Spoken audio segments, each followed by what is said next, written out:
Welcome to Talking Books with Tanisha. Welcome to are we in season 7 now? Um, Welcome everybody. This is like the first episode of the new season, and I have some good books to be talking about this season. It's been a summer of reading. It's been a summer of book buying. My TBR stack is like this high, and there's some really good ones in there, and I can't wait to share them with you. My name is Tanisha, and I am the host of Talking Books with Tanisha. There's a few surprises coming this summer. Sorry, this season. Um, but I want to first just kind of pause for a second, and I want to point out the shirt that I'm wearing. That is orange. It's hard to tell maybe with the background. And it says "Every Child Matters." And I'm wearing this on Truth and Reconciliation Day, Orange Shirt Day, which is a day that was actually a day of recognition that originally started in Canada, that really acknowledges the children that were forcibly taken from their homes, Indigenous children that were forcibly taken from their homes and put into residential boarding schools, Indian boarding schools, where they were forced to assimilate. Their language and culture was stripped from them by force, by harm, by torture. And many families were impacted by that experience of having their youth stolen from them and put into these Indian boarding schools. Um, and with the attempt of like taking away who they were and moving them from their family. And that has been a historical trauma, generational trauma, and wearing an orange shirt, and recognizing what's happening and what has happened, is important. It also connects really closely to the book that I'll be talking about today, that you can see behind me. Um, and just gonna grab my copy right here. Because I like to have my books in my hands when I'm talking to you all, talking books with Tanisha. So just want to take a second just to honor all the children whose lives were either lost, tortured, or harmed by being forced into Indian boarding schools, and the families that were impacted by that as well. And we see you and we recognize that every child does matter. Indigeneity lives on. Resiliency and strength and brilliance continues to live on in spite of, but we got to recognize the harms that we do.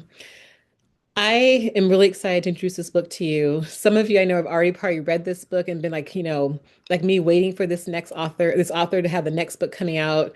Um, and this is like the third. It's Angelina Boulley, who has written some phenomenal books. You'll know her because of The Firekeeper's Daughter, um, also Warrior Girl Unearthed. I've talked about both of those books in the past, and now we have Sisters in the Wind. And I started seeing a couple of my friends had posted, "Oh, I got the new book. I got the new book." And I think I missed that another book was coming out. So as soon as I saw that, I went out and got my own copy, started reading it, and automatically was drawn in. This is the kind of book that just has so much. I don't even know, just so much in it, so much depth and mystery and truth and history and currency and relationships and friendships and family. She's a really beautiful storyteller. Angeline Boulley is gifted in how she brings the readers into her world. So let me tell you what we're going to be reading about. Like, let me tell you what this story is about, and then I'll never do any spoilers. But I want to share with you. So Lucy Smith grew up in a family that was mostly her and her dad, and her dad was the very best dad. He took care of her in all the ways, loved her, cared for her, protected her, taught her, pushed her, challenged her, encouraged her, loved her, all the things. And just the two of them for a very long time. And circumstances happen and life changes and hard things happen. And Lucy is forced into the foster care system as a teenager. And as she is kind of learning this world of reestablishing who she is, figuring out what family really means, and making connections with people along her way at the different various group homes and foster homes, we start seeing the transition of like what this impact has on her. She starts off with a really specific kind of person and starts trying to really transitioning throughout the way. And there's some surprises in this book that those of you who have read The Firekeeper's Daughter and those of you who have read Warrior Girl Unearthed are going to see some really beautiful cameos in here and some really prominent characters in other books. I'll just say like Donis is in this book. Donis is the main character from Firekeeper's Daughter, but the time period it's different here. So if I was going to put these in a time frame, it's the this book would come after Firekeeper's Daughter, but before Warrior Girl Unearthed. And so it's important to kind of know that because you're going to see characters from those both of those books that are kind of different ages, at different points of their life. And you have this Lucy character right in the middle of that. And Lucy is struggling. There's some things that she's happened, they're happening to her and things that she's doing with and for others for lots of different reasons.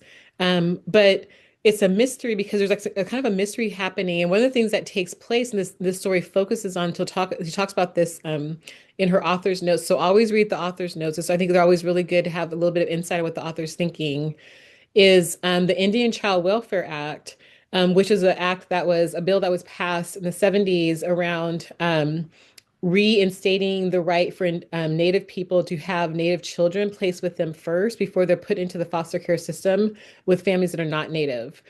Um, and that happened because of the whole fact that families were being torn apart, children were being taken and sometimes stolen from their families and pushed into these residential boarding schools, like torture facilities in a lot of ways.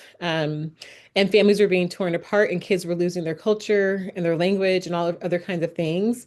And so we're getting a chance to see what happens when those protections are not given.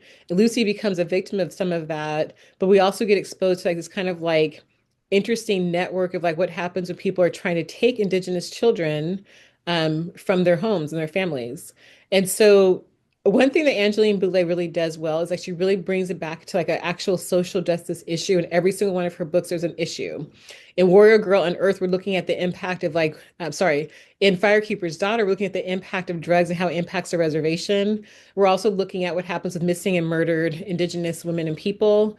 In Warrior Girl Unearthed, we're looking at what happens with repatriation when you take things from a tribe, put them into a museum, and try to take credit for that. So what happens when people try to take back, like repatriate their items, or museums are working with tribes to repatriate their items. And in this one, we're talking about what happens when children are taken from their homes and forced into facilities. So there's always going to be a story, always going to be a lesson, there's always going to be some learning that's happening. This is a beautiful book. It's a hard book. I'm not going to lie. It's a hard book, but it's a beautiful book. And all of her books are worth reading. So this is the third of her books. If you haven't read the other two, you don't have to in order to read this book, but you might want to be interested in going back and revisiting them. Everybody, thank you so much for being here and watching this with me. Please like, subscribe, share Sisters in the Wind by Angeline Boulley. Thanks for kicking off the new season. Keep reading, everybody. Get the books in the hands of other people. Get the books in your hands. The whole purpose of Talking Books with Tanisha is really to encourage reading, like getting books, reading stories, sharing stories. We can do it. Like we can be spreading our stories so our stories don't disappear or our stories aren't taken from us. So let's empower each other by sharing stories and telling stories and reading stories.